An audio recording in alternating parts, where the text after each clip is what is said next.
क्या आपने कभी सोचा है कि जिस रावण को हम सबसे बड़ा खलनायक मानते हैं, उसकी बहन शूरपणखा ने कभी उसे राखी क्यों नहीं बांधी? ये सवाल सुनकर शायद आप चौंक गए होंगे, लेकिन रुकिए, ये वीडियो देखने के बाद आपकी सोच पूरी तरह बदल जाएगी। आज हम उस सच को उजागर करेंगे जिसे सदियों से छुपाया गया है। दोस्तों, हमारे धर्म ग्रंथों में कई ऐसे रहस्य छुपे हैं जिनके बारे में खुलकर बात नहीं की जाती।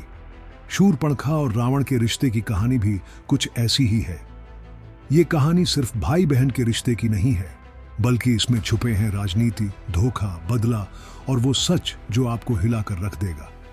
सबसे पहले तो ये समझना जरूरी है कि शूरपणखा कौन थी। वो सिर्फ रावण की बहन नहीं थी, बल्कि एक शक्तिशाली राक्षसी थी जिसके अपने सपने और महत्वाकांक्षाएं थीं। लेकिन क्या आप जानते हैं कि शूरपणखा का असली नाम शूरपणखा नहीं था? उसका नाम था मीनाक्षी। जी हां, वो बेहद खूबसूरत थी और उसकी आंखें मछली जैसी थीं, इसलिए उसे मीनाक्षी कहा जाता था। अब सवाल ये उठता है कि फिर वो शूरपणखा कैसे बनी? इसके पीछे की कहानी बेहद दर्दनाक है। जब वो युवा थी तो उसका विवाह विद्युतजिह्व नाम के राक्षस से हुआ था, लेकिन रावण को यह रिश्ता पसंद नहीं था। क्यों? क्योंकि विद्युतजिह्व कालकीय वंश का था और रावण को लगता था कि यह रिश्ता उसकी राजनीतिक महत्वाकांक्षाओं में बाधा बनेगा। यहीं से शुरू होती है वो कहानी जिसने भाई बहन के रिश्ते में जहर घोल दिया। रावण ने अपनी ही बहन के पति की हत्या करवा दी। सोचिए, एक बहन के लिए इससे बड़ा धोखा क्या हो सकता है? जिस भाई के लिए वो राखी बांधती, उसी ने उसे विधवा बना दिया। लेकिन कहानी यहीं खत्म नहीं होती। शूरपणखा के मन में अपने भाई के लिए नफरत की आग धधकने लगी। वो समझ गई थी कि रावण के लिए सत्ता और शक्ति ही सब कुछ है, रिश्ते कुछ नहीं। इसीलिए उसने कभी रावण को राखी नहीं बांधी। वो राखी कैसे बांधती जिसने उसकी खुशियों को छीन लिया था? अब आप सोच रहे होंगे कि फिर शूरपणखा रावण के साथ क्यों रहती थी? इसका जवाब है मजबूरी और बदले की आग। वो जानती थी कि अकेले रावण का कुछ नहीं बिगाड़ सकती, इसलिए वो सही मौके का इंतजार कर रही थी। और वो मौका आया जब वो दंडक वन में राम और लक्ष्मण से मिली। यहां एक और विवादास्पद बात है जिसे लोग नहीं जानते। शूरपणखा सिर्फ राम और लक्ष्मण की सुंदरता पर मोहित होकर उनके पास नहीं गई थी। वो जानती थी कि ये दोनों कौन हैं और इनमें रावण को हराने की शक्ति है। सोचिए, एक स्त्री जो अपने भाई से बदला लेना चाहती हो, उसके लिए इससे अच्छा मौका क्या हो सकता था? उसने जानबूझकर राम और लक्ष्मण को उकसाया। जब लक्ष्मण ने उसके नाक कान काटे तो वो दर्द से नहीं बल्कि खुशी से चीखी थी, क्योंकि अब उसके पास रावण के खिलाफ युद्ध छेड़ने का बहाना था। ये वीडियो अभी आधा ही हुआ है। आगे जो बातें आप जानेंगे वो और भी चौंकाने वाली हैं। अगर आप भी इस रहस्य को जानना चाहते हैं तो वीडियो को लाइक करें और चैनल को सब्सक्राइब करना न भूलें।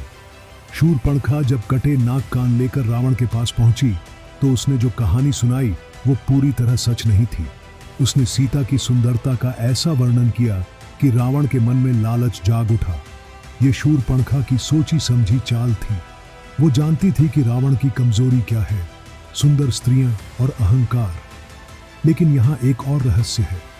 कुछ प्राचीन ग्रंथों में लिखा है कि शूरपणखा ने रावण को यह भी बताया था कि राम कोई साधारण मनुष्य नहीं है। फिर भी रावण ने उसकी बात नहीं मानी। क्यों? क्योंकि उसका अहंकार उसे अंधा बना चुका था। शूरपणखा के मन में एक और बात थी। वो चाहती थी कि रावण का विनाश हो, लेकिन साथ ही वो ये भी चाहती थी कि पूरी दुनिया जाने कि यह विनाश क्यों हुआ। इसीलिए उसने ऐसी परिस्थिति बनाई कि रावण खुद अपने विनाश की तरफ बढ़े। अब सोचिए, अगर शूरपणखा ने रावण को राखी बांधी होती तो क्या वो ऐसा कर पाती? राखी का धागा तो रक्षा का वचन है, लेकिन वो तो अपने भाई की रक्षा नहीं बल्कि उसका विनाश चाहती थी। इसीलिए उसने कभी वो पवित्र धागा नहीं बांधा। यहां एक और महत्वपूर्ण बात है। रावण के और भी भाई बहन थे।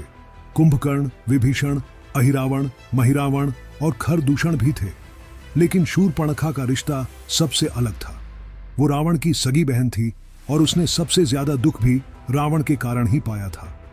कुछ विद्वानों का मानना है कि शूरपणखा ने विभीषण को भी प्रभावित किया था। जब विभीषण ने रावण का साथ छोड़ा तो इसमें कहीं ना कहीं शूरपणखा की बातों का भी असर था।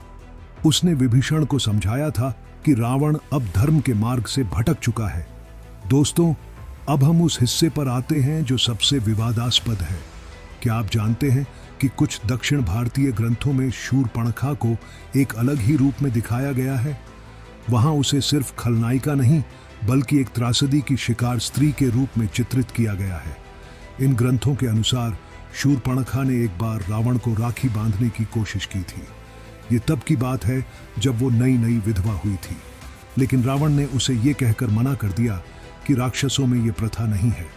सच तो ये था कि रावण को अपनी बहन से अपराध बोध था और वो उससे आंख नहीं मिला सकता था।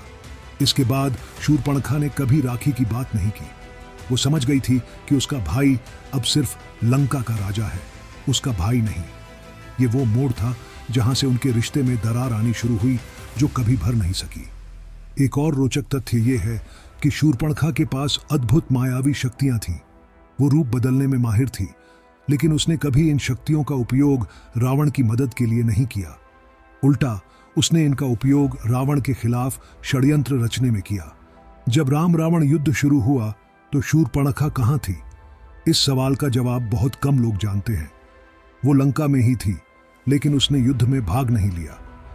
कुछ कथाओं के अनुसार वो चुपचाप राम की जीत की कामना कर रही थी। यहां तक कि जब रावण के सभी पुत्र और भाई युद्ध में मारे जा रहे थे, तब भी शूर्पणखा ने कोई शोक नहीं मनाया। वो जानती थी कि ये सब रावण के कर्मों का फल है। उसके मन में अब भी अपने पति की मृत्यु का दर्द ताजा था।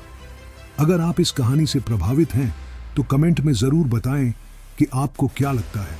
क्या शूर्पणखा सही थी या गलत? और हाँ, इस वीडियो को अपने दोस्तों के साथ शेयर करना न भूलें। अब बात करते हैं उस समय की जब रावण का अंत हो गया। शूर्पणखा ने रावण की मृत्यु पर आंसू नहीं बहाए। कुछ लोग कहते हैं कि उसने तो रावण की चिता को अग्नि भी नहीं दी। ये एक बहन के लिए कितना कठिन निर्णय रहा होगा, इसकी कल्पना करना भी मुश्किल है। लेकिन शूर्पणखा की कहानी यहीं खत्म नहीं होती। रावण की मृत्यु के बाद वो कहाँ गई? कुछ कथाओं के अनुसार वो हिमालय में तपस्या करने चली गई। वहां उसने अपने पापों का प्रायश्चित किया।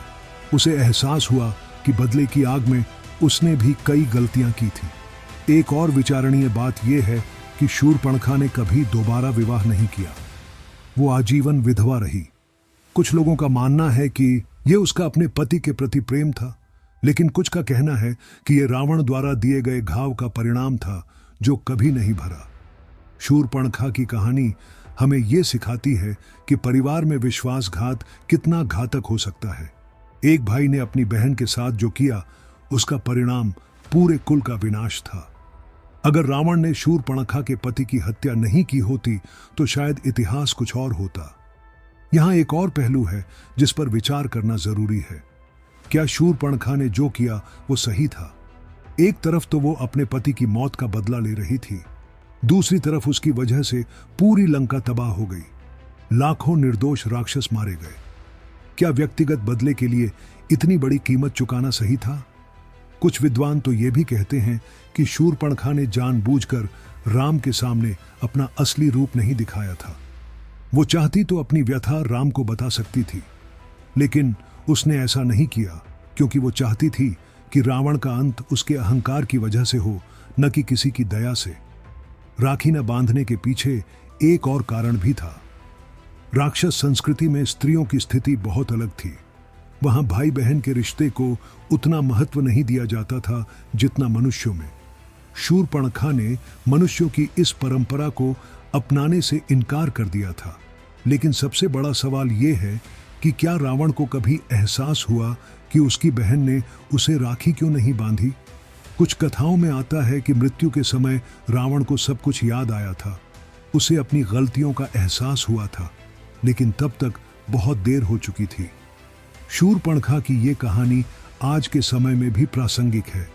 कितने परिवारों में भाई बहन के रिश्ते स्वार्थ और लालच की भेंट चढ़ जाते हैं। कितनी बहनें हैं जो राखी तो बांधती हैं, लेकिन दिल में अपने भाई के लिए कोई स्नेह नहीं रखती। इस कहानी से हमें ये सीख मिलती है कि रिश्ते सिर्फ खून के नहीं बल्कि विश्वास और प्रेम के होते हैं। अगर विश्वास टूट जाए तो कोई भी रिश्ता नहीं बच सकता, चाहे वो भाई बहन का ही क्यों ना हो। दोस्तों, ये थी शूर्पणखा और रावण की अनकही कहानी।